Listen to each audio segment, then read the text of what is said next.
Cherargei.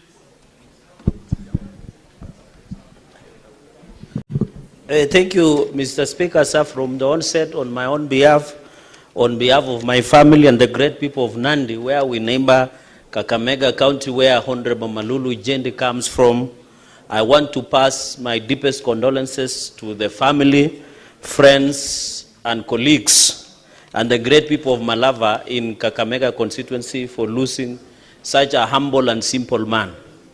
Mr. Speaker, the trademark of Honorable Malulu Injendi was wearing a rosary.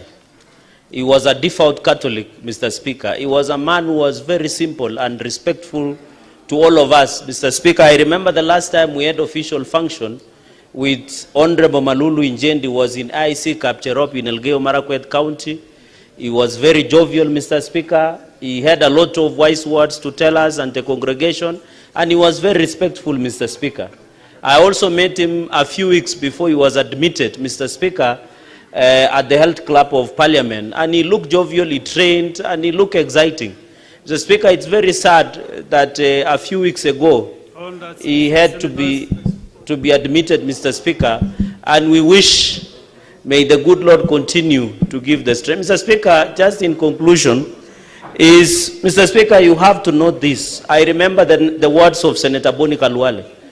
When President William Ruto, Mr. Speaker, was campaigning to be the president, the only elected leader in Kakamega County who stood with President William Ruto, Mr. Speaker, was Honorable Malulu Injendi.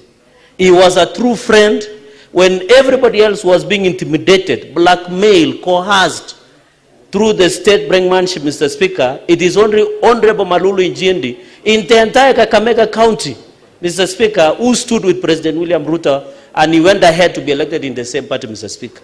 I think out of tremendous respect, Mr. Speaker, to Malava people, we have an obligation to ensure we fulfill the dreams of development in that constituency, Mr. Speaker. You have had even the police went and tear gas him, Mr. Speaker, in his house. And you remember, Mr. Speaker, we went at one time to open his house, which was palatial-like.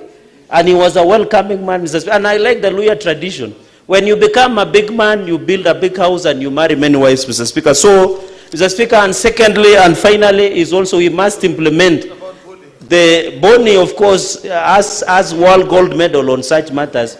It goes without gainsaying, Mr. Speaker. Finally, Mr. Speaker, on the issue of sugar reforms, I remember he was very instrumental in the Sugar Act that has been passed into law.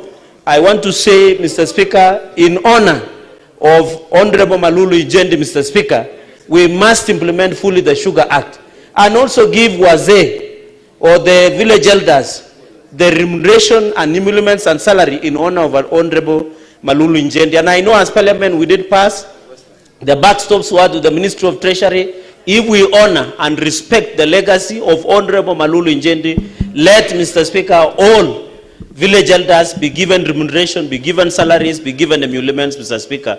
With those very remarks, may the soul of our brother and colleague and friend, Honorable Malulu Injendi, rest in eternal peace. I thank you, Mr. Speaker.